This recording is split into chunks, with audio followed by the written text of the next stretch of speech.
Y en plaza pública, las píldoras de economía doméstica del ICREF, ya saben, educación financiera a su disposición con el Instituto de Crédito y Finanzas de la región de Murcia. Y precisamente vamos a saludar a la directora del ICREF para que nos presente el tema del día y quién nos va a ilustrar sobre ello. Ana María López Oña, directora del ICREF, muy buenos días, bienvenida. Hola Alberto, buenos días. Buenos y calurosos días, ¿eh? Hoy tenemos temperatura, vamos.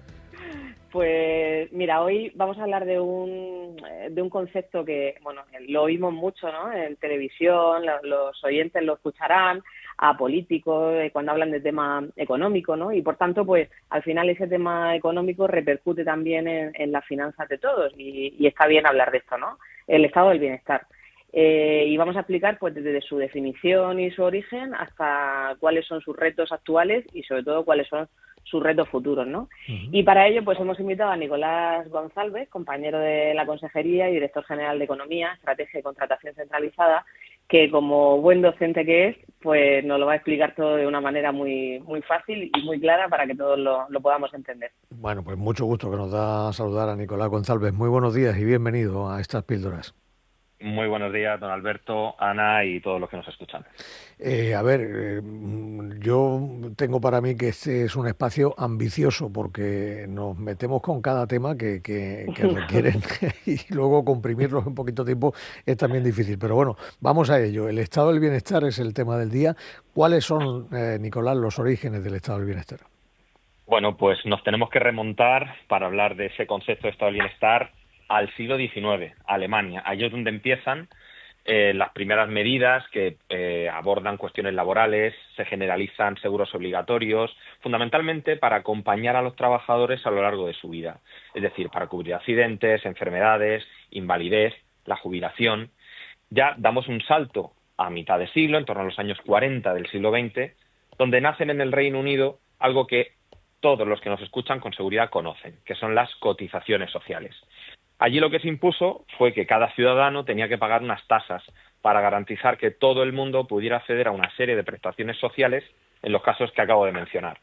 Es un sistema que en lo fundamental sigue vigente en la mayor parte de Europa, incluida también España, donde ya sabemos que tanto las empresas como los trabajadores tienen que cotizar de forma obligatoria a la seguridad social. Y ya por no extenderme más en los orígenes, aquí en nuestro país, en España, podemos situarlo en 1900, cuando se regula la protección de accidentes de trabajo y se fomentan los seguros sociales. Y luego otro hito también muy relevante, en el 63, cuando nace la Ley de Bases de la Seguridad Social, que vino de alguna manera a recapitular todos esos seguros que llevaban generándose o haciéndose obligatorios desde el inicio del siglo para avanzar hacia lo que hoy conocemos como ese sistema único de seguridad social. Bueno, pues tenemos un programa de los orígenes y ahora vamos a entrar en cómo se podría definir hoy el estado del bienestar y cómo ha evolucionado. Bueno, pues es complicado. Es complicado porque, como bien ha señalado Ana, es un concepto que está muy manido ya en el debate público, muy extendido en la conversación política, económica. Por eso, muchas veces, la forma en la que lo definimos está condicionada por la visión que cada uno tiene de estas cuestiones. Pero bueno, yo sin entrar en esas diferencias voy a intentar definirlo de forma séptica y bueno, pues el estado del bienestar podría ser ese conjunto de políticas públicas que persiguen mejorar la calidad de vida de los ciudadanos. Es un concepto muy amplio, sé, y muy manipulable, por así decir, ¿no? Pero va desde luego mucho más allá de proteger al trabajador, como señalábamos antes. Simplificando, sí que podemos decir que existe un consenso, al menos en Europa, ¿no? En los países que conforman la Unión Europea, en que ese estado del bienestar tiene que promover la igualdad de oportunidades, tiene que proteger a los ciudadanos más vulnerables, y la cuestión ya de cómo articularlo o hasta dónde debe llegar esa redistribución de riqueza o con qué profundidad debemos desarrollar ese estado del bienestar, pues ya es una cuestión meramente política e ideológica. Pero si volvemos otra vez a hacer ese intento de ser asépticos, bueno, pues podemos hablar de qué es lo más relevante en términos de gasto y también de importancia para los propios ciudadanos. Pues si recurrimos a esos criterios, en lo fundamental podemos decir que el estado del bienestar se articula fundamentalmente en torno a la educación, la sanidad, las pensiones y los servicios sociales. Yo no quiero decir con esto, y en absoluto es así, que no haya otras políticas públicas que tengan impacto en los ciudadanos, por supuesto. Pero esos son los pilares fundamentales tradicionales en los que se ha sustentado el estado del bienestar. Y como decía que era relevante en términos de gasto, Voy a dar simplemente 4 datos. Voy a salpicar esto con 4 cifras en España para que entendamos lo que representa cada uno de esos grandes bloques sobre el total de nuestro PIB. Es decir, lo que representan sobre el valor de lo que nuestro país produce, nuestra economía produce cada año. Por ejemplo, hablamos de las pensiones. Pues esas pensiones, junto con el resto del sistema de protección social, vienen a suponer nada menos que el 18,5% del PIB. Casi 1 de cada 5 euros que se produce en España tienen como destino ese sistema de pensiones y de protección social. La sanidad supondría un 6,5, un 6,6, y la educación un poquito menos, que sería un 4,2%. Uh-huh. Vaya, pues esto nos define muy bien el terreno de juego. En España, ¿dónde se sientan las bases del estado del bienestar actual? Bueno, pues en nuestro país recurrimos, lógicamente, para hablar de ese sistema de bases o de ese marco común para desarrollarlo, a la Constitución española. Nuestra Constitución establece que España se constituye en un Estado social y democrático de derecho. Y ahí es donde arranca el desarrollo del estado del bienestar, o la base, mejor dicho, para articularlo. Nuestra Constitución, ya sabemos, que recoge de manera explícita el derecho a la seguridad, a la educación, a la libertad de expresión, a la propiedad privada, pero también recoge otros en los artículos que van del 39 al 52, como son el mantenimiento de un régimen público de seguridad social, el derecho a la protección de la salud o el derecho a disfrutar de una vivienda digna. Lo que ocurre, y esto hay que tenerlo muy claro, para no caer en engaños y también para huir de ciertas tergiversaciones interesadas, esos derechos que se articulan ahí no son derechos absolutos, es decir, no podemos ir a reclamárselos a un juez. Son principios rectores. ¿Qué quiere decir eso? Bueno, pues que son principios que deben guiar o que deben promover las políticas públicas. A partir de ahí, a partir de esa Constitución, pues ya son numerosas las normas, los organismos, las políticas públicas que a lo largo de estos casi 50 años hemos ido poniendo en marcha para consolidar y desarrollar ese estado del bienestar. Nicolás, ¿quién presta esos servicios y cómo se financian, cómo se pagan? Bueno, pues aquí es donde empieza el lío, don Alberto. Porque depende de qué servicio, pues la administración responsable de prestarlo es una u otra. Puede ser el Estado o el Gobierno central, pueden ser las comunidades autónomas, pueden ser los ayuntamientos. Bueno, pues yo, volviendo a esos 4 bloques de los que hablamos al principio, voy a intentar asignar, ¿no?, esos bloques a quien es competente. Por ejemplo, educación y sanidad recaen fundamentalmente en las comunidades autónomas. Los servicios sociales en comunidades y ayuntamientos.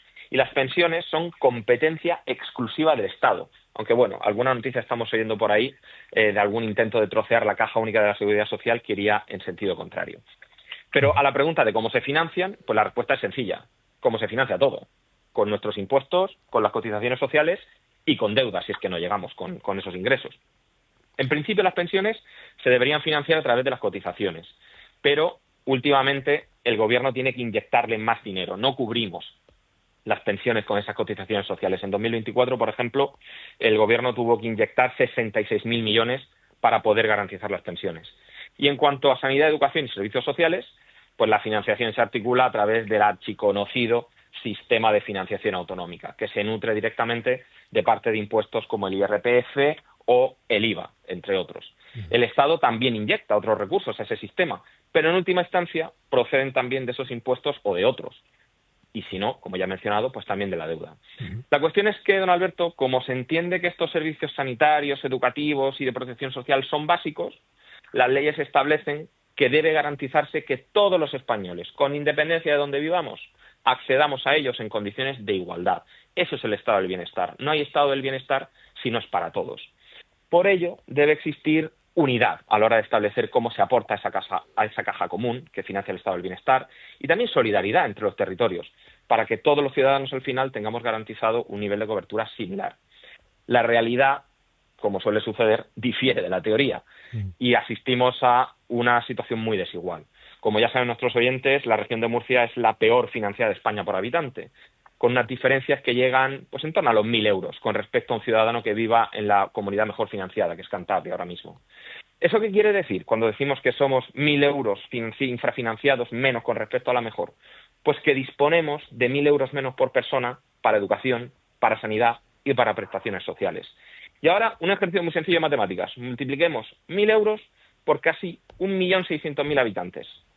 Pues esos son 1.600 millones menos para esos servicios que le he comentado.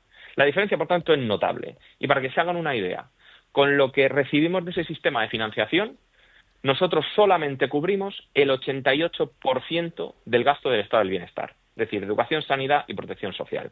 88%, mientras que la media está en el 105%.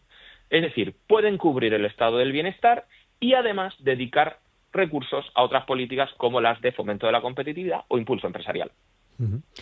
Todo lo cual nos deja la lectura entre líneas de los futuros retos o los retos que afronta. De todas maneras, alguno podemos enunciar. Nos quedan segundos, pero alguno podremos enunciar, alguno de esos retos. El primero, don Alberto, es si el debate que está en la mesa, que es el gasto en defensa. ¿Invertir en defensa es estado del bienestar? ¿Sí o no? Muchos dirán que no, pero incluso quien defienda que no puede negar que hablar de educación, de sanidad, de vivienda, no tiene mucho sentido si no tenemos garantizada nuestra integridad física incluso y nuestra seguridad. O, volviendo al tema de la vivienda, ¿es estado del bienestar o no? Pues como está el mercado inmobiliario, don Alberto, yo creo que es fundamental que sí que lo es. Y ya el último, que estamos viendo la sintonía, ¿cómo lo vamos a financiar? Pregunta que dejo al aire. Menuda pregunta.